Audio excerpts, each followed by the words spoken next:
1, 2, 1, 2, parfait. On va commencer, ça fera venir les dernières personnes qui nous rejoindront. Bonjour à tous, je m'appelle Xavier Delacour, je suis Solution Architect chez AWS. Ça fait maintenant 1 an et 8 mois à peu près que je travaille dans cette merveilleuse entreprise. Je pense que la session d'avant c'était déjà du serverless, je vais essayer de faire au moins aussi bien, je garantis rien. L'idée aujourd'hui, ça va être de discuter un petit peu avec vous des questions que les clients nous posent à chaque fois qu'on veut faire du serverless. Et principalement sur qu'est-ce qu'on va mettre en place finalement comme principe dans notre chaîne de développement, donc principalement sur du CI/CD. Qu'est-ce qu'on va mettre en place comme principe pour arriver à faire du déploiement, pour arriver à travailler éventuellement en local, et ça on verra un petit peu tout à l'heure comment faire tout ça. Et essayer de voir comment est-ce qu'on a finalement une chaîne de bout en bout entre je développe en serverless sur ma machine et j'arrive à aller jusque dans le cloud sur AWS. Je ne sais pas si tout le monde est familier avec la notion de serverless. Il y a peut-être des gens qui n'en font pas encore. L'idée de l'agenda que je vous propose aujourd'hui, ça va être de commencer par dresser un petit peu un tableau de qu'est-ce que c'est que le serverless et quelle est la philosophie derrière sur AWS. Et puis ensuite, on verra donc quelles sont les questions qu'on nous pose, suivant trois points importants. Donc comment est-ce que je build, comment est-ce que je crée mes packages autour de Lambda pour les déployer sur la plateforme, comment est-ce que je vais versionner, comment est-ce que je vais gérer mes différents environnements autour de la plateforme, et bien sûr comment est-ce que je vais gérer du CI/CD et comment est-ce que je vais aller jusqu'à ma production. Donc tout d'abord, qu'est-ce que c'est qu'une application serverless ? Donc je pense que comme beaucoup d'entre vous, donc dans mon background, j'ai passé 10 ans dans une société qui s'appelle aujourd'hui Amundi, donc qui est une société de gestion d'actifs, qui n'était pas très cloud ready, on va dire, et j'ai fait beaucoup de bare metal. Donc à chaque fois que je démarrais un projet chez Amundi, je passais énormément de temps avec des équipes de marketing, avec des équipes d'infrastructure, avec des équipes de développement pour savoir, ok, on va lancer un nouveau produit, qu'est-ce qu'on a besoin comme sizing, combien de machines il nous faut, comment est-ce qu'on va travailler et comment est-ce qu'on va aller en production et comment est-ce qu'on est sûr que quand on sera en production, ça va fonctionner le jour J. Donc c'est passer beaucoup de temps autour du sizing et du coup acheter en amont des machines. Donc ça c'est un point important, c'est que le projet commençait par un achat de machines. Et la deuxième chose ensuite, c'est de se dire ok, j'ai acheté X machines, je vais lancer mon projet, très bien, ça va fonctionner, très bien, j'ai une grosse montée en charge. Comment est-ce que je gère ça ? Comment est-ce que je vais gérer le fait que potentiellement mes utilisateurs vont être beaucoup plus nombreux que ce que j'ai prévu ? Comment est-ce que je vais faire pour aller acheter vite fait des machines et rajouter encore de la capacité sur mes serveurs ? Bien sûr, la réponse, elle n'est pas simple, parce qu'on sait très bien que dans un process d'achat, on est entre 6 semaines, 8 semaines, plus la livraison, plus le rackage des serveurs, plus l'installation de tout ça. Et du coup, les projets, ils avaient déjà un petit peu de plomb dans l'aile avant même d'avoir commencé. Donc ça, c'est un constat que j'ai subi pendant des années, que vous subissez peut-être encore aujourd'hui dans vos différentes sociétés. Et c'est là où le serverless finalement vient apporter des réponses à tous ces sujets-là. Donc dans un monde serverless, on ne va jamais faire de sizing à l'avance. L'objectif, c'est de se dire, je ne provisionne 0 serveur, je ne fais aucune avance en CAPEX, donc je ne fais aucun investissement en amont. Ça, c'est très important. Et je continue à me dire que, ok, en plus de tout ça, je ne vais même pas manager ces serveurs. Donc une fois qu'on a installé ces serveurs, souvent on passe énormément de temps aussi à gonfler la mémoire, à gérer l'OS, à faire des optimisations sur les serveurs, comment est-ce que je gère ma mise à disposition de mémoire pour mon Apache, etc. etc. Là l'idée c'est non, je ne manage pas les serveurs, je ne mets jamais de serveur dans le cloud avant d'avoir, on-prem ou dans le cloud avant d'avoir commencé. La deuxième chose avec le serverless, dans un monde serverless, c'est que on va scaler avec l'usage. Donc si j'ai besoin d'avoir 100 fois mon besoin initial de capacité, et finalement c'est la plateforme qui va le gérer pour moi. C'est pas moi qui vais le gérer, la plateforme va prendre ça en compte et va automatiquement scaler pour moi sur la plateforme. Dans un monde serverless également, on ne paye jamais pour ce qui n'est pas consommé. Donc ça, c'est un point extrêmement important. Dans les différentes sociétés qu'on rencontre, souvent, le problème dans l'innovation, c'est qu'il faut faire des investissements. Comme on le disait tout à l'heure, je veux lancer un projet, j'achète des machines, je les rack, je les installe, ça m'a déjà coûté quelque chose. Là, l'idée, c'est que on ne paye jamais pour ce qui n'est pas consommé. Donc mon application, je la lance, je l'utilise, je paye un petit peu, je ne l'utilise pas, je ne paye pas du tout. Et du coup, le coût d'échec, lorsqu'on va se mettre en place pour faire du serverless sur la plateforme, il est très faible. Au pire, je vais avoir payé quelques dollars pour des fonctions qui vont avoir été très peu utilisées. Et le dernier point, dans un monde serverless, c'est que on va avoir la gestion de la haute disponibilité et de la tolérance aux pannes qui vont être incluses dans le service. Donc encore une fois, ça rejoint un petit peu le premier point, on ne va pas manager les serveurs, et si on a besoin de faire de la redondance et de la haute disponibilité, en fait c'est le service qui va le faire pour nous. Donc ça c'est extrêmement important. Bien entendu, je ne dis pas que vous ne pouvez pas faire de haute disponibilité sur AWS avec des EC2, etc. Mais il faut des connaissances. Il va falloir savoir comment est-ce que je répartis mes workloads entre deux zones de disponibilité, comment est-ce que je gère mes load balancers, quel type de load balancer je vais devoir mettre en place. Donc c'est des compétences finalement qui vont faire que on va peut-être perdre un petit peu de temps, alors que là, c'est le service qui le gère pour nous. Et donc, l'autre point qui va faire qu'on va avancer aussi sur la partie serverless, c'est que on va peut-être prendre les choses différemment de la façon dont on les prenait avant. On va peut-être changer la façon dont on va architecturer les choses. Par exemple, si on prend une société qui gère de l'énergie, donc en France, on pourrait citer une société comme EDF, imaginons que cette société vous demande de prendre une photo pour faire le relevé de vos compteurs. Donc dans un monde non serverless, la façon dont on ferait à peu près ça en termes d'architecture, c'est que le client va prendre une photo, on va uploader ça sur un serveur FTP, sur un serveur SFTP et venir poser finalement toutes les images correspondant aux prises de compteurs. Et puis, la nuit, on va batcher tout ça et faire de l'OCR sur ces images, identifier les chiffres sur les compteurs et puis mettre à jour le relevé de la personne. Mais imaginons que la personne elle ait pris une photo qui soit floue. Comment est-ce qu'on fait ? On est obligé de la recontacter et de lui demander de refaire une photo, etc., etc. Là, on va changer la façon dont on va gérer nos architectures, c'est-à-dire qu'on va prendre une photo, l'uploader directement sur AWS, faire le traitement en temps réel sur la plateforme, interpréter l'OCR, donc faire l'OCR sur cette photo, et si jamais on s'aperçoit que cette photo elle est floue, on va directement réengager l'utilisateur et lui dire « Écoutez, votre photo là, elle est floue, merci d'en reprendre une ». Et on réupload la photo, et finalement, tant que la personne n'a pas pris une photo qui n'est pas floue, on continue à échanger avec lui. Et surtout, on va pouvoir lui mettre à jour son compteur en temps réel. Et donc ça, on va avoir une expérience utilisateur qui va être complètement différente dans l'approche d'architecture. Et donc c'est à ça que sert notre ami Lambda ici. Qui connaît Lambda? Qui a déjà utilisé Lambda, pour être plus précis? Ok, la moitié de la salle à peu près, parfait. Donc Lambda, pour ceux qui ne connaissent pas le produit, Lambda c'est un produit assez magique. J'ai du code, je l'upload sur la plateforme, et à un moment, suivant différentes raisons, les event sources, je vais exécuter ce code.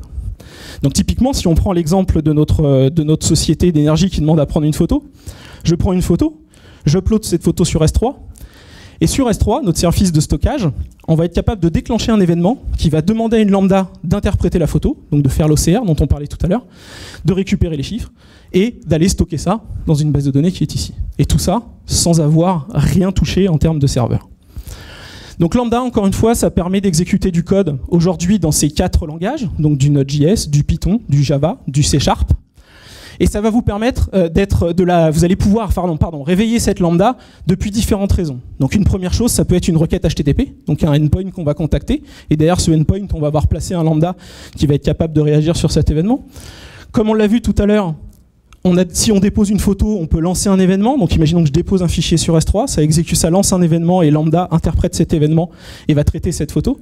Et une dernière chose, c'est qu'on a des bases de données également qui sont également serverless et pour lesquelles, lorsqu'il y a un changement d'état dans cette base de données, donc un enregistrement qui change à l'intérieur de la base de données, on va pouvoir déclencher un événement que Lambda va pouvoir interpréter et traiter derrière sur la plateforme. Et bien sûr, Lambda, il n'est surtout pas fermé. Lambda, il a le droit de parler avec tous les services que vous souhaitez. Donc il est capable de discuter avec des services cloud, avec d'autres services en SaaS que vous pourriez avoir besoin d'exécuter, mais aussi avec vos bases de données, vos machines EC2 et tout ce que vous avez déjà qui fonctionne sur la plateforme AWS. Et voilà l'ensemble des services qui aujourd'hui savent réveiller un lambda, lancer un événement qui va faire qu'un lambda s'exécute. Donc on a parlé des différents points, donc un data store, donc S3, notre service de stockage objet sur la plateforme, Amazon DynamoDB, qui est notre base de données NoSQL, et comme je le disais, un changement de valeur à l'intérieur de DynamoDB peut déclencher un lambda.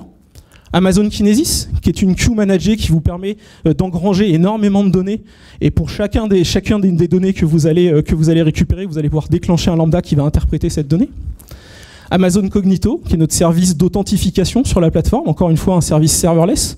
Vous n'avez absolument rien à gérer. La seule chose, c'est connecter ce service à votre AD ou à tout système d'authentification que vous allez vouloir utiliser sur la plateforme. Et ce service va utiliser Lambda pour valider l'authentification de la plateforme, par exemple, sur la plateforme, sur AWS. Ensuite, on a parlé de endpoint. Donc, on va pouvoir avoir des services comme Amazon API Gateway, qui est vraiment le copain d'enfance de Lambda. C'est vraiment deux services qui fonctionnent très très bien ensemble parce qu'on va pouvoir définir une API REST et mettre derrière chacune des ressources de votre API un Lambda qui va interpréter l'appel HTTP qui a été fait. Mais également la plateforme IoT. Pour ceux d'entre vous qui aujourd'hui font peut-être de l'IoT sur la plateforme AWS, vous allez pouvoir, sur chaque message qui va être récupéré par la plateforme IoT, interpréter ces messages grâce à du Lambda. AWS Step Function, qui est un service très intéressant qui vous permet de faire du workflow à l'aide de vos lambda. Donc vous allez pouvoir organiser des workflows d'appels de différentes lambda et de prendre des décisions en fonction du résultat de la lambda qui va être exécuté. Et bien sûr, Amazon Alexa. Donc pour ceux qui ont eu la à l'Innovation Hub, vous avez pu avoir une démonstration de Lambda. Et finalement, à chaque fois que vous allez avoir quelque chose qui va être exécuté, une logique métier qui va être exécutée derrière une demande que vous faites à Amazon Alexa, il y a 99,9% de chances que ce soit du Lambda qui soit exécuté derrière. Là, on est sur des services plus orientés infrastructure. Donc AWS CloudFormation, qui est notre service d'infrastructure as code. Je passe très rapidement parce qu'on va en reparler pendant cette session. AWS CloudTrail, qui est notre service qui vous permet d'avoir l'intégralité des traces des appels qui sont faits sur votre data center AWS. Et ce CloudTrail peut réveiller des lambdas si jamais il y a un comportement qui vous paraît pas normal et que vous puissiez par exemple corriger un security group ou quelque chose sur la plateforme qui vous permette via un lambda d'aller bloquer un accès que vous n'auriez pas prévu. Code commit. Je commit du code sur notre repository Git, ça déclenche un lambda qui fait quelque chose pour faire une copie de ce code sur un GitHub ou ce genre de choses. Amazon CloudWatch, qui est notre service de monitoring sur la plateforme et qui peut également réveiller du lambda. Et les trois derniers services, SES, donc notre service d'envoi d'email, qui est capable de déclencher un lambda pour aller chercher des informations à compléter dans un email. SNS, qui est très couplé à lambda, notre service de notification, donc qui va pouvoir notifier une lambda et lui demander d'intervenir. Et finalement, lambda, ça va également pouvoir être utilisé dans le cadre de batch, où on va pouvoir avoir des crons qui vont déclencher des lambdas à heure prévue. Et j'en termine avec cette slide pour le petit tour de serverless afin que tout le monde puisse être au même niveau. C'est un petit peu les use cases aujourd'hui qu'on arrive à identifier avec nos clients sur l'utilisation de la plateforme en termes de serverless. Donc bien sûr, le premier point, c'est des applications web. Donc avoir des serveurs web en stateless développés en Angular par exemple, qui viennent requêter une API totalement serverless avec du lambda derrière. Des backends, donc des backends, on a parlé d'IoT, mais aussi des backends mobiles qui vont pouvoir être utilisés sur la plateforme. Du data processing, et il faut voir que lambda aujourd'hui est utilisé par certaines sociétés pour faire du big data, pour faire du MapReduce. Donc on est capable de lancer des traitements très complexes aussi sur du lambda sur la plateforme, et comme on le disait également pour faire du batch. Le chatbot Amazon Alexa, comme je le disais tout à l'heure, si vous faites de l'Alexa et que vous déclenchez un événement sur la plateforme Alexa, il y a de grandes chances que ce soit un lambda qui interprète toutes ces données derrière. Mais c'est la même chose pour notre service de bot Lex. Toute l'intelligence, toute la logique finalement va être réalisée à l'intérieur des lambdas. Et un dernier point très important qu'on met très peu en avant sur la plateforme, surtout dans ces use cases-là, c'est que Lambda, c'est aussi une glue formidable pour gérer votre infrastructure sur AWS. Vous allez être capable de réagir sur énormément d'événements, donc de la gestion d'infrastructure, étendre des services AWS en rajoutant des fonctionnalités lorsque quelque chose se passe sur votre data center. Et pourquoi pas, encore une fois, faire de la gestion de policy, comme je le disais tout à l'heure. Vous avez un accès que vous n'avez pas prévu qui arrive via CloudTrail, vous déclenchez un lambda qui va venir bloquer cet accès et s'assurer que plus personne n'a le droit de venir se connecter sur ce service. Voilà pour le petit overview sur le serverless. Et maintenant, on va rentrer un petit peu dans le vif du sujet. Donc le premier point que les clients nous demandent très souvent, c'est très bien. Je fais du lambda. Comment est-ce que j'envoie ces lambdas sur la plateforme? Parce que les lambdas, c'est rarement constitué d'un seul fichier index.js ou index.py qui contient de l'information. C'est souvent des librairies tiers qu'on va montrer, qu'on va également récupérer pour s'exécuter à l'intérieur de la lambda. Mais comment est-ce qu'on package tout ça? Comment est-ce qu'on automatise tous ces points-là? Donc la réponse par défaut, c'est en fonction des langages, on va pouvoir utiliser des systèmes qui vont nous permettre de bundler nos données. Donc pour du Node.js ou du Python, on va faire appel à du pip ou du npm, installer nos dépendances, prendre tout ça, mettre ça dans un zip, uploader ça sur Lambda. C'est bien, mais c'est un petit peu fastidieux. Même chose pour du Java, même chose pour du CNET. On a exactement les mêmes principes avec du Maven ou avec du NuGet. Et à la fin, il faut faire un zip qu'on va uploader sur la plateforme. Et c'est là qu'AWS a apporté une réponse. Et cette réponse, elle s'appelle SAM. Qui connaît SAM? Nous sommes à 2. Peut-on faire mieux? Qui connaît SAM? Plus personne. Alors ça, c'est encore pire. Donc SAM, c'est le nom de ce petit écureuil absolument formidable. Il est beau. Hein. Et donc SAM, c'est pour Serverless Application Model. Alors qu'est-ce que c'est que ça? SAM, c'est un framework qui va vous faciliter la gestion de création de vos bundles et la gestion de déploiement de ces lambdas sur AWS.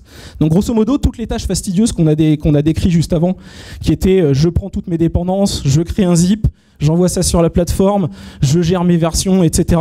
SAM va répondre à toutes ces parties-là pour vous, de façon complètement automatisée. Et SAM, qu'est-ce que c'est? Finalement, c'est une extension de CloudFormation. Donc CloudFormation, c'est un service de template qui va vous permettre de faire de l'infrastructure as code. Alors qui a déjà entendu le terme infrastructure as code dans la salle?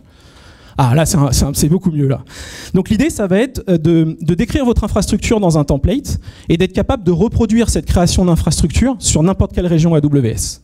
Donc on va être capable de monter une infrastructure aussi bien dans l'Oregon qu'en Irlande, qu'à Singapour. Tout en décrivant une seule fois cette infrastructure, on va être capable de la remonter partout dans le monde. Et finalement, SAM, c'est une extension de CloudFormation qui va permettre qui va être optimisée pour le serverless. Et donc ça va rajouter finalement des verbes à CloudFormation qui vont permettre de décrire des fonctions, donc des fonctions lambda sur la plateforme, des API. Donc finalement, comment est-ce que je décris une API Gateway sur la création d'un template CloudFormation.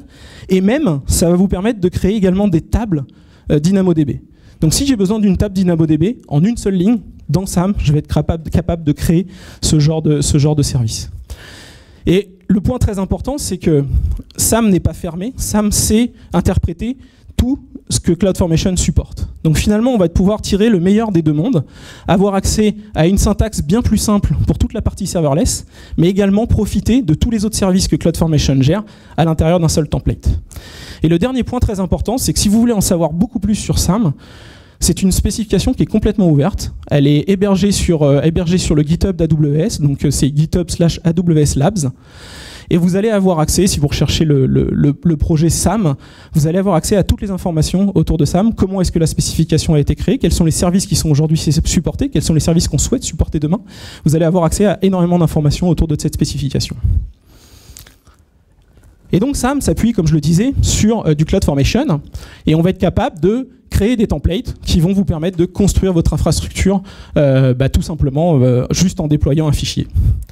Et CloudFormation, ce qui est le point qui est très intéressant, c'est qu'il va gérer pour vous les dépendances. Donc peu importe l'ordre dans lequel vous déclarez vos informations à l'intérieur de CloudFormation, l'intégralité des ressources seront montées et la gestion des dépendances. Imaginons qu'une policy ait une dépendance sur une machine EC2, donc un rôle soit dépendant d'une machine EC2. On va commencer par créer le rôle avant de créer la machine EC2 parce qu'on sait qu'on a besoin du rôle pour pouvoir créer la machine. Et ça, CloudFormation va le gérer complètement pour vous. Ce qui est très intéressant également dans CloudFormation, c'est qu'on, dans une démarche CI/CD, on va pouvoir gérer nos templates CloudFormation comme du code. Donc on va versionner finalement ces CloudFormation sur un Git, comme vous le feriez avec du code ou un SVN, ce que vous souhaitez comme système de versionning. Et vous allez pouvoir gérer votre infrastructure en code, et donc de faire des versions de cette infrastructure, de l'updater, de la mettre à jour et de la faire évoluer. Et CloudFormation s'intègre très bien avec des environnements de développement. Donc on a des environnements de développement qui vous permettent de faciliter et de faire de la complétion autour de CloudFormation. Ça s'intègre bien sûr très bien dans du CI/CD, puisqu'on va être capable de déployer une infrastructure sous-jacente à une application avant de déployer l'application de façon automatisée sur la plateforme. Et le point très important, depuis à peu près un an, on a rajouté YAML dans CloudFormation. Alors vous allez me dire pourquoi c'est un point très important, c'est que si vous avez déjà vu un template CloudFormation en JSON, ça fait à peu près cette taille-là, juste pour lancer une machine EC2. Donc l'intérêt d'YAML, c'est que ça va avoir une syntaxe beaucoup plus simple, beaucoup plus fine, qui va vous permettre de décrire l'intégralité de vos ressources.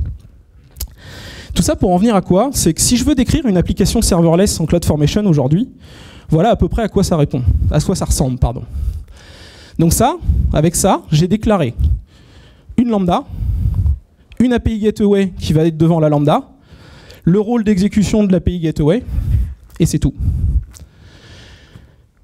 Donc bien sûr, on va vous encourager à ne pas utiliser CloudFormation pour faire du serverless, parce que c'est pas fait pour, et c'est bien pour ça que SAM est arrivé. Et la même chose, en SAM, ça fait cette taille-là. C'est un petit peu mieux. Je pense que là, même limite, vous arrivez à lire. Donc si on regarde un petit peu en détail à quoi ça correspond à un template SAM, c'est pas très compliqué. La première chose, c'est un header dans lequel vous allez avoir une information très importante qui est celle-ci, c'est le transform. Donc là, on va dire à CloudFormation que ce template est un template SAM et que lorsqu'il va interpréter ce template lors de son déploiement, il faut qu'il le transforme pour être un template CloudFormation par défaut. Donc il va prendre ce template SAM, l'interpréter, le transformer et créer le template CloudFormation qu'on a vu juste avant, automatiquement et déployer ça pour vous sur la plateforme. Et ensuite, pour décrire une fonction sur la plateforme, ça va être beaucoup plus simple. On va juste créer une fonction, donc en l'occurrence les ressources, la fonction s'appelle getHTMLFunction. Son type, c'est serverless function, donc très bien. Son code URI, c'est l'endroit où on a déposé l'archive qui va être déployée sur la plateforme. Son handler, c'est ni plus ni moins que l'entrée par laquelle on va exécuter le code sur la lambda. On choisit son runtime. Est-ce qu'on veut faire du Node? Est-ce qu'on veut faire du Python? Est-ce qu'on veut faire du Java? Est-ce qu'on veut faire du C#? La policy, qui prenait pas mal de lignes dans l'autre template, finalement c'est une ligne ici. On lui dit je veux utiliser cette policy-là. Et on va également pouvoir définir, comme on a vu tout à l'heure, les lambdas sont déclenchés sur base d'événements. On va également pouvoir définir dans la lambda l'événement qui va déclencher cette lambda. Et là, en l'occurrence, c'est un événement qui s'appelle getHTML, qui est de type API, et qu'on va pouvoir accéder sur le slash en passant n'importe quel paramètre derrière. Et dernier point, ici, on va déclarer une table DynamoDB en une seule ligne qui va pouvoir recevoir des informations, et la table s'appellera liste table. Donc comme on le voit, via ce mécanisme, on a grandement simplifié la déclaration des données sur la plateforme, et on va pouvoir déployer de façon automatisée via ce script vos fonctions lambda sur la plateforme AWS. Et donc si on regarde un petit peu en termes d'objets, donc ce template c'est quasiment le même que celui que vous venez de lire. En l'occurrence, il est extrait d'un projet open source qu'on a mis également à disposition sur AWS Lab. Et donc si on regarde un petit peu en ressources AWS, ça produit tout ce genre de choses. En sous-jacent d'une API Gateway, il y a des environnements qui vont être déployés automatiquement pour vous. Ici, on a le rôle IAM qui va être déployé, là la lambda, et là les permissions de la lambda qui vont être déployées. Voilà. Donc ça, c'est juste pour vous montrer un petit peu en termes d'architecture les ressources qui sont déployées de façon complètement automatisée, juste en disant qu'on a un event qui est de type API. Tout va être géré pour vous à ce niveau-là. Donc si on regarde un petit peu sur les capacités de notre ami Sam, donc les points importants, comme je le disais tout à l'heure, c'est qu'on va être capable de mixer du CloudFormation avec du non-CloudFormation, donc grosso modo du serverless avec du non-serverless. Donc il ne faut pas vous empêcher dans votre template CloudFormation dans votre template SAM, de venir déployer également vos buckets S3, de venir également déployer des Kinesis qui vous permettraient d'envoyer dans des queues énormément d'informations. De la même façon que CloudFormation, SAM supporte les paramètres, le mapping, les outputs. Les paramètres, ce sont des variables qui vont permettre de variabiliser votre template. Le mapping, c'est ce qui va vous permettre de dire si je suis dans telle région, j'utilise tel AMI. Si je suis dans telle région, j'utilise telle fonctionnalité plutôt que telle autre fonctionnalité. Ça, c'est ce que le mapping va vous permettre de faire. Et les outputs, c'est ce qui va vous permettre de présenter de l'information via un template CloudFormation à un autre template CloudFormation. Donc grosso modo, on va être capable de dire à la fin de mon template, je voudrais qu'une autre stack puisse utiliser un ensemble de paramètres et on va les mettre dans les outputs. Bien sûr, on a un support des fonctions intrinsèques, c'est écrit en anglais. les fonctions intrinsèques. Donc typiquement tout ce qui est get, tout ce qui est référence à des variables, etc. Tout ça va fonctionner également dans SAM. Et vous pouvez du coup utiliser les import values. Donc une fois qu'on a mis des output values, on peut avoir des import values où on va dire je vais chercher dans tel autre stack telle information parce que ma stack dépend d'une autre stack. Et bien sûr, comme pour CloudFormation, notre ami Sam sait parler en YAML et en JSON. Et si on regarde rapidement les fonctions qui vont être utilisées, c'est assez simple en termes d'utilisation. Donc, donc SAM, c'est aussi un outil en ligne de commande, et on va voir un petit peu pourquoi juste après. Donc on va avoir une première fonction qui s'appelle package, et qui va faire exactement ce qu'on a dit tout à l'heure. Créer un patch de déploiement en zip, uploader ces informations sur S3, et prendre votre template SAM que vous avez vu tout à l'heure, et rajouter à l'endroit du code URI le S3 sur lequel, enfin l'URL S3 pardon, sur laquelle on a déposé votre fichier. Donc tout ça va être automatisé pour vous. Le template va être mis à jour automatiquement en utilisant cette fonction. La deuxième chose, c'est la fonction deploy. Donc une fois que j'ai créé mon package, j'ai envie de le mettre en ligne. Et donc on va utiliser cette fonction qui va finalement appeler deux paramètres CloudFormation. Le premier, deux API CloudFormation, pardon. Le premier, create chain set, qui va vous permettre de créer un ensemble de changements qui vont être appliqués sur la plateforme.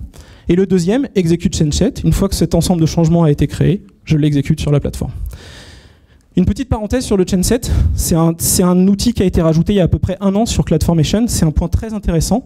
Ça va vous permettre de faire du dry run. Donc ça, c'est souvent quelque chose qu'on a reproché pendant des années à CloudFormation, et c'était une des raisons d'utiliser Terraform, par exemple. Et bien maintenant, avec ce système de chain set, vous allez être capable de savoir à l'avance ce qui va se passer lorsque je vais appliquer un nouveau template CloudFormation par-dessus une stack existante. Et ça, c'est un point crucial. Ça vous permet vraiment de faire des choses très intelligentes et d'avancer sur ce sujet. Et la dernière fonction de la SAM command, c'est le validate. Et le validate, ça vous permet tout simplement de valider un template SAM. Et on verra tout à l'heure que c'est très important dans une démarche de CI/CD et de test de vos applications et de test de l'intégralité de votre code. On verra que le validate a tout son sens. Et puis, on a voulu encore faciliter les choses pour savoir. Il faut savoir que travailler dans le serverless jusqu'à aujourd'hui, ça voulait dire j'écris mon code, je l'upload sur AWS, je vérifie que ça marche pas, je réécris mon code, je l'upload sur AWS, je vérifie que ça marche pas, et ainsi de suite. On a sorti, il y a maintenant quelques semaines, un outil très intéressant qui s'appelle SAM Local. Qu'est-ce que c'est que SAM Local? C'est ni plus ni moins qu'un outil en ligne de commande qui va vous permettre de tester vos lambdas en local sur votre poste. Donc, qu'est-ce qui vous permet de faire notre ami SAM Local? Tout simplement, il vous permet d'exécuter vos fonctions lambda avec une émulation d'API, donc qui gère aujourd'hui pour l'instant que les API en mode proxy, mais c'est déjà un premier pas. Encore une fois, l'outil a quelques semaines. Et ça vous permet également d'exécuter vos lambdas sur base d'événements. Et on va voir un petit peu les lignes de commande, dans les lignes de commande, ce qui est à notre disposition. Et donc on va avoir accès, de la même façon que vous avez accès dans vos logs CloudFormation, dans vos logs CloudWatch, vous avez tout un ensemble d'informations, donc vos objets, vos response objects, tous les logs de votre fonction qui vont être sortis dans votre CloudWatch. Et bien là, vous allez les avoir en local sur votre machine. Et vous allez pouvoir les interpréter et faire vos corrections directement en local avant d'uploader vos données sur la plateforme. Et pour l'instant, notre ami SAM Local supporte le Java, le Node.js et le Python. On travaille dur pour avoir le C# et on espère avoir de bonnes nouvelles très bientôt. Mais du coup, on a déjà un certain nombre de langages qui sont supportés. Et un autre point très important sur SAM Local, c'est que SAM Local vous permet de garder vos bonnes habitudes de développement et de faire du live debugging sur vos lambdas. Donc ça, c'est quelque chose qui, pour les développeurs qui ont l'habitude de faire du debugging, ils étaient complètement perdus sur la plateforme AWS parce qu'on ne sait pas faire de debugging sur un lambda par défaut. Et donc ici, vous allez pouvoir intégrer dans votre IDE le debugging de vos fonctions lambda et de savoir en temps réel quelles sont les valeurs de chacune des variables de votre lambda. En sous-jacent, notre ami SAM Local, il utilise du Docker. Donc on n'a pas réinventé la roue, on a utilisé des images Docker qui vont permettre de mimiquer l'exécution des lambdas. Et on va émuler tout ce qui est timeout, tout ce qui est memory limit, tout ce qui est temps d'exécution. Mais par contre, pour l'instant, on n'a pas de solution pour émuler le CPU. Donc comme vous le savez, lorsque vous définissez une lambda, vous choisissez un nombre de mégaoctets ou de gigaoctets de RAM que vous allez associer à votre lambda. Et AWS associe automatiquement du CPU à cette capacité. Aujourd'hui, que vous choisissiez 128 mégas ou 1 giga, on ne va pas être capable de vous dire c'est tant de CPU qui est associé. Donc il ne faut pas prendre en compte parfaitement le temps d'exécution des lambdas sur votre machine. C'est pas exactement le même que celui que vous aurez sur la plateforme, mais c'est quand même déjà une grosse solution et une grosse avancée. Et comme on le disait, on a une émulation des API Gateway. Pour l'instant, les proxy calls, on espère pouvoir aller plus loin et avoir des API REST complètes. Mais voilà, vous avez déjà ça qui est disponible. Et un dernier point, c'est que si vous souhaitez faire évoluer le produit, il est open source. Donc c'est un produit qui est disponible sur cette URL, AWS Labs, AWS-SAM-local, et vous pouvez donc utiliser ce produit. Et si vous souhaitez faire des pull requests pour l'améliorer encore, faire du C# par exemple, n'hésitez pas. Si on regarde très rapidement la CLI, je ne suis pas très en avance, il faut que j'avance. Donc on a 3 principales fonctions qui vont être à votre disposition. La première, c'est Start API, qui va vous permettre de démarrer justement cette API Gateway plus la lambda qui va en sous-jacent. La partie Invoke, qui va vous permettre d'invoquer une fonction lambda sur base d'un événement que vous allez avoir décidé, donc par exemple un événement S3, un événement Kinesis, etc. Et un Generate Event, qui va vous permettre de générer des typologies d'événements. Donc grosso modo, ça va vous sortir un fichier JSON qui correspond à un événement tel que Lambda le recevrait sur la plateforme AWS. Donc j'ai déposé une image sur S3, j'ai un message qui est arrivé dans Kinesis, etc., etc. Et vous allez pouvoir du coup piper ces générations d'events à votre invocation Lambda, donc générer un événement et automatiquement invoquer la Lambda juste derrière. Bien sûr, ces événements peuvent être passés en paramètres d'invoke. Donc si vous avez besoin de modifier l'événement pour qu'il soit plus adapté à votre use case, vous avez tout à fait la possibilité de générer un événement, le modifier à votre convenance, et puis de passer toujours cet événement à votre lambda pour vos tests sur la plateforme. Et puis on va regarder comment ça marche. Alors je suis désolé, je vais devoir poser le micro parce que j'ai besoin de toutes mes mains, mais je vais essayer de parler très fort. Est-ce que quelqu'un a déjà utilisé... Ah, pardon. Il faut peut-être que je l'affiche, hein, ça va être plus simple. Allô? D'accord. Ça, c'est l'effet, ça marche, mais ça marche pas. Hop. Voilà. Hop. Donc pour faire cette petite démo, ce que je vous propose, c'est d'utiliser notre ami CodeStar. Est-ce que quelqu'un connaît CodeStar? J'ai un oui, 2, 3, bravo, 4. Donc CodeStar, c'est un outil qui est absolument formidable, comme d'habitude. Qu'est-ce que ça fait CodeStar? Ça vous permet grosso modo d'avoir un projet clé en main, avec votre pipeline de CI/CD mis en place, avec votre accès à des tickets Jira si vous le souhaitez mis en place, avec du monitoring sur un dashboard, et avec tout un suivi de votre projet directement dans une petite application. Et donc là, ce qu'on va faire, c'est qu'on va créer un projet CodeStar. Et donc, comme vous pouvez voir, la seule chose que vous avez à faire, c'est choisir votre stack. Est-ce que je fais du Ruby? Est-ce que je fais du Python? Est-ce que je fais du Java? Est-ce que je fais du C#, etc. Ensuite, de choisir le type d'application. Est-ce que c'est une application web? Est-ce que c'est une API? Est-ce que c'est un skill Alexa? Est-ce que c'est un website statique? Un website? Donc là, on va choisir un web application. Et ensuite, je vais choisir tout simplement sur quoi je veux exécuter cette stack. Donc, est-ce que je veux l'exécuter sur du Beanstalk, donc qui est un serveur managé? On voit pas bien au fond? Pardon. Ok, je zoome un peu. Merci Alex. Hop là.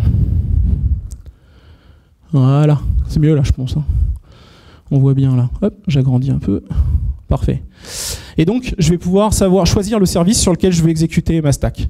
Donc, le premier service, c'est Elastic Beanstalk. C'est notre service managé qui va vous permettre de juste déployer votre code et toutes les infrastructures sous-jacentes sont gérées par AWS. La deuxième solution, c'est de l'EC2, donc quelque chose de très classique et vous avez accès à vos machines et vous faites ce que vous voulez vous dessus, bien sûr. Et la dernière solution, bien sûr, c'est du Lambda. Donc, on va être capable de créer un projet directement sur Lambda. Donc, si on choisit Lambda, on n'a pas 50 choix en web application sur Lambda, donc on va choisir celle-là. Et donc on a un projet à mettre. Donc on va dire que c'est le T-Day démo, par exemple. Voilà. Et ensuite, vous choisissez le repository sur lequel vous voulez que votre code soit posé. Donc là, on va choisir du GitHub, par exemple. Vous voyez, j'utilise même pas code commit. Hop.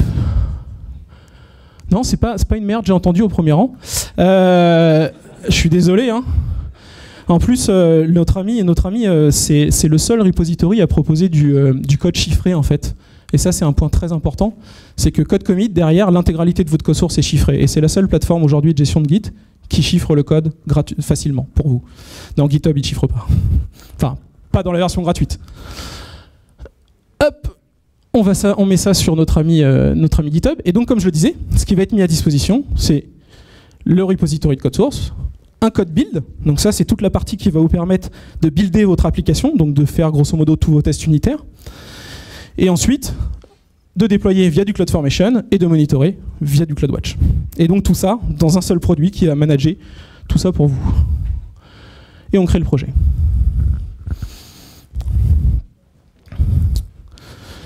Et donc là, voilà, on me donne un repository de code source, et donc on va aller check-outer ce petit repository.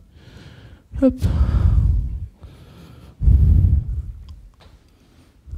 Voilà. Et voilà. Donc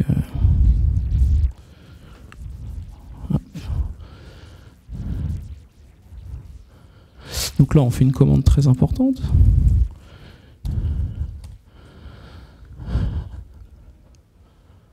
Ah, il n'est pas encore déployé complètement, puisqu'il me dit qu'il est vide. Clac, clac, next. J'ai peut-être pas été assez loin. Voilà. Donc là, ah oui, en effet. Donc le projet n'avait pas été démarré, pardon. Donc là, on est en train de provisionner le projet. On va continuer un petit peu la présentation en attendant que le projet se déploie et on reprendra la démo juste après. Hop. Je suis où? Je suis là.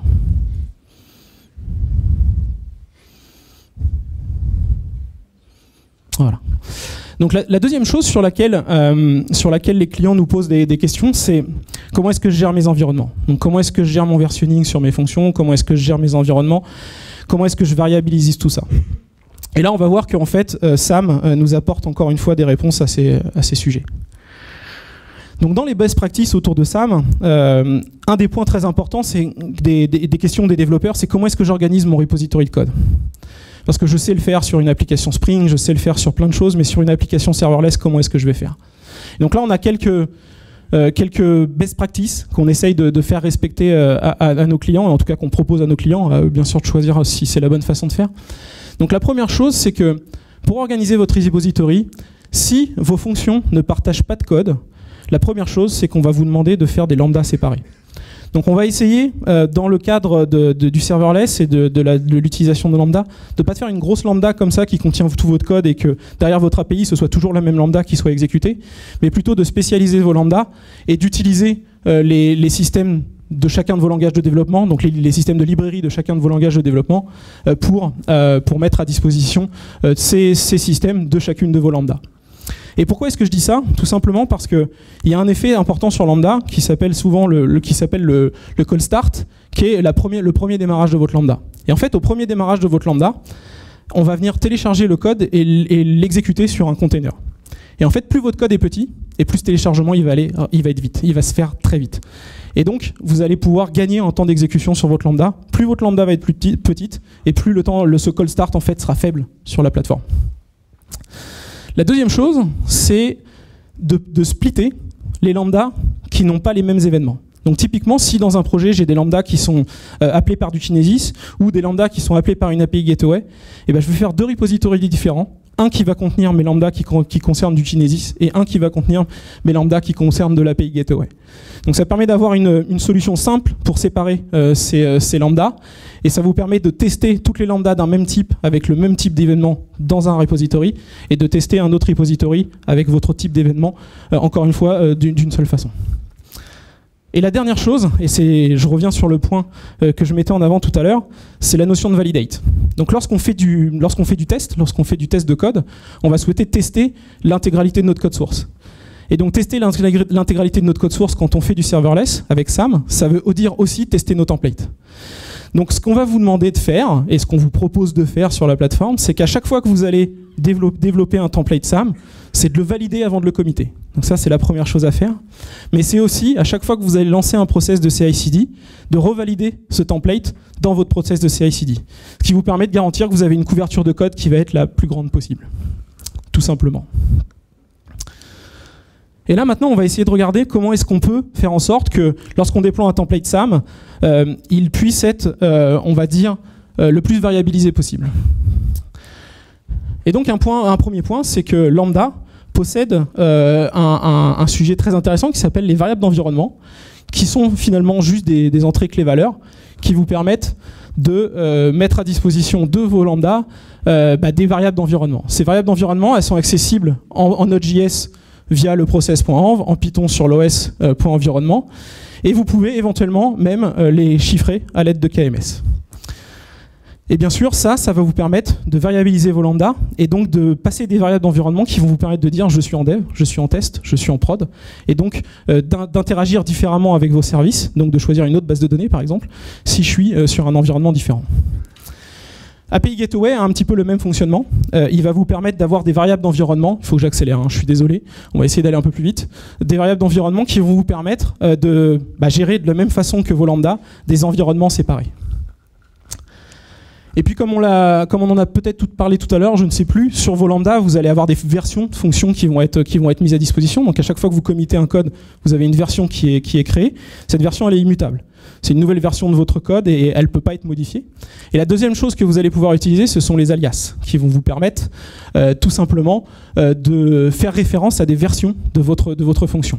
Et si on couple ça à de l'API Gateway, on va être capable, via les variables d'environnement d'API Gateway et les alias de Lambda, de faire évoluer finalement vos différents environnements d'API avec les différents environnements de Lambda. Donc par exemple, faire référence en dev toujours à la dernière version de votre code sur du Lambda, et en bêta, de faire référence à un alias qui s'appellerait version 1, 2, 3, parce que je suis sur la version bêta, et pareil pour la prod, ou faire évoluer sur d'autres versions. Et donc ça nous permet de gérer des paramètres à l'intérieur d'un template SAM, et de faire référence à ces paramètres, que ce soit dans la Lambda, en termes d'environnement, donc là c'est des exemples de paramètres bien sûr, donc faire de référence à ces paramètres dans la Lambda, mais également dans l'API Gateway, et de faire évoluer vos templates SAM finalement, conjointement, en fonction des environnements. Et donc ça nous amène à l'autre best practice autour de SAM, c'est qu'on va vous encourager à utiliser un seul template SAM pour tous vos environnements, et d'utiliser ces différentes variables d'environnement pour faire évoluer vos déploiements sur chacun des environnements.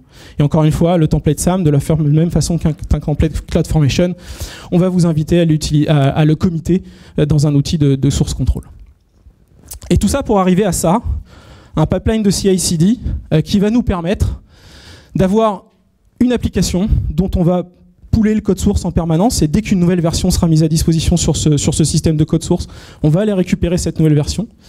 On va builder ça à l'aide de ColdBuild, notre service qui permet de déclarer de créer des builds applicatifs, puis déployer en test. Donc CloudFormation, encore une fois, create changeset, execute changeset. On déploie la Lambda et on a notre environnement de test qui est à disposition. Même chose pour le staging, sauf que sur le staging, on a deux étapes supplémentaires. La première, on se couple à un outil qui s'appelle RunScope, qui nous permet de faire du test d'API, et donc de faire du test fonctionnel d'API sur la plateforme. Tout ça dans notre pipeline de déploiement. Et une autre chose très importante dans un pipeline, vous allez pouvoir mettre des éléments intermédiaires qui vont nécessiter une action utilisateur. Donc avant de déployer en production, je vais avoir un utilisateur qui va venir valider qu'en staging, mon application est bien valide et je suis prêt à la déployer. Si cette review a lieu et qu'elle est positive, on déploie en prod, et on a utilisé derrière un seul template SAML et juste des variables d'environnement qui vont évoluer au fur et à mesure de notre pipeline de déploiement continu. Ce que je vous propose, c'est de repasser, et je l'espère, sur la démo. Clac, clac. Hop. Clac, clac. Il est là.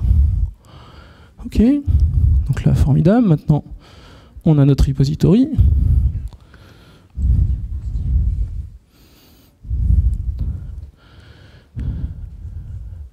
Hop.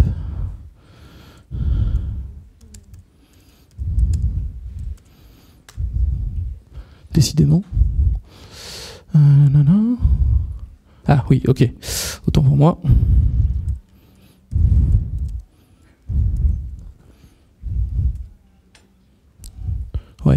là, on n'est pas sous... Vous voyez ce que je veux dire? Hop, voilà. Donc là, ça marche mieux. Hop.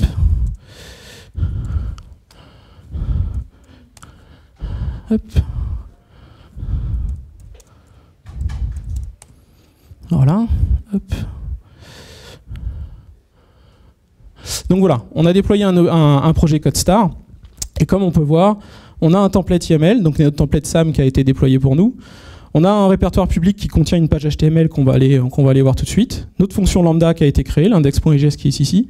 Et un buildspec.yml. Ça, c'est un fichier qui est utilisé par CodeBuild et qui vous permet de décrire les actions que vous voulez exécuter pendant vos tests unitaires. Donc vous avez un pré, un build et un post-build qui sont à votre disposition, qui vous permettent d'exécuter des commandes sur la plateforme de façon automatisée pour que la reproduction de vos tests soit toujours la même. Et donc, une fois qu'on a dit ça, je vais être capable d'exécuter SAM local et de lui demander tout simplement de démarrer mon projet.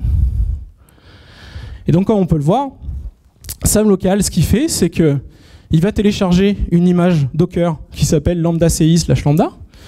Il télécharge cette image, il l'exécute, il met mon code lambda à l'intérieur de cette image, et ensuite, il me propose une API et une URL qui me permet de me connecter à mon site web. Excusez-moi. Je suis un peu inversé, j'ai un peu simple, très simple. Je suis de quel côté? Je suis là. Hop. Et donc,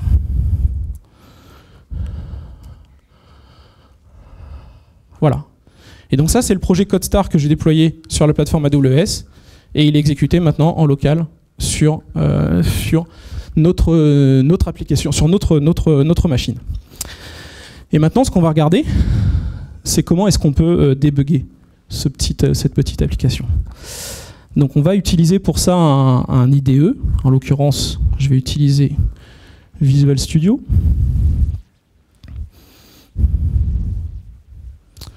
Hop.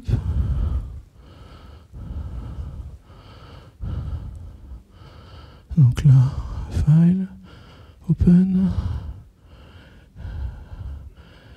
Hop. OK. Open. Voilà. Donc là, j'ai mon application. Hop. Je vais pouvoir ajouter des logs si j'ai envie.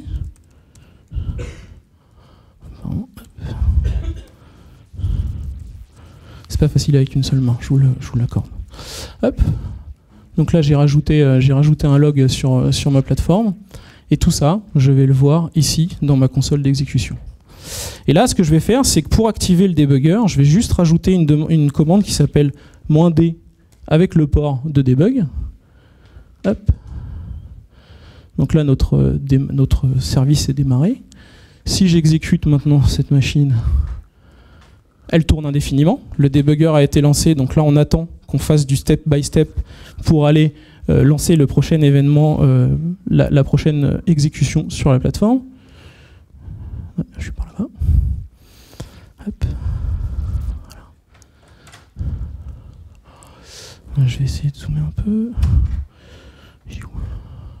Voilà. Donc là, j'ai juste rajouté un log sur la plateforme. Et donc, je vais passer en mode debugger. Hop. Je vais lui demander... Attach. Ça, c'est pas le bon. Excusez-moi, j'ai un petit copier-coller à faire.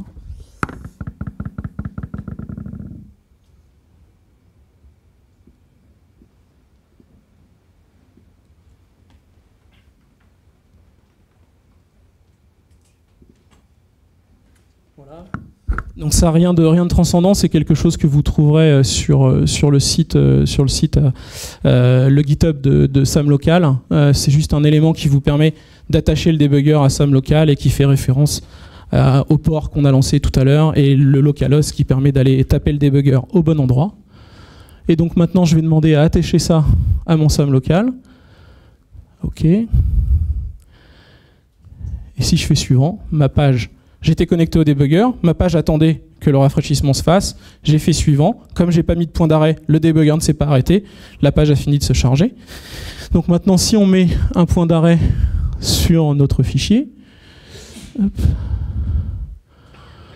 Ici, par exemple. Hop. On recharge.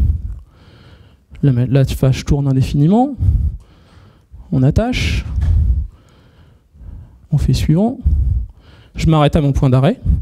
À partir de là, je peux par exemple aller voir le contenu de cette variable. Dans l'occurrence ici, le fonctionnement c'est d'aller lire une page HTML et de récupérer le contenu de cette page HTML et de le mettre à l'intérieur de cette variable. Donc grosso modo, vous voyez un tableau avec du binaire, avec l'intégralité des données qui ont été insérées dans le document. Et donc, à partir de là, vous êtes capable de faire du debugging en live de Lambda sur la plateforme AWS. Et je crois que j'ai dépassé mon temps de quelques minutes. Donc je vous remercie beaucoup. Et puis j'espère que ça vous aura été utile. Et encore une fois, je suis disponible pour toute question. Merci beaucoup.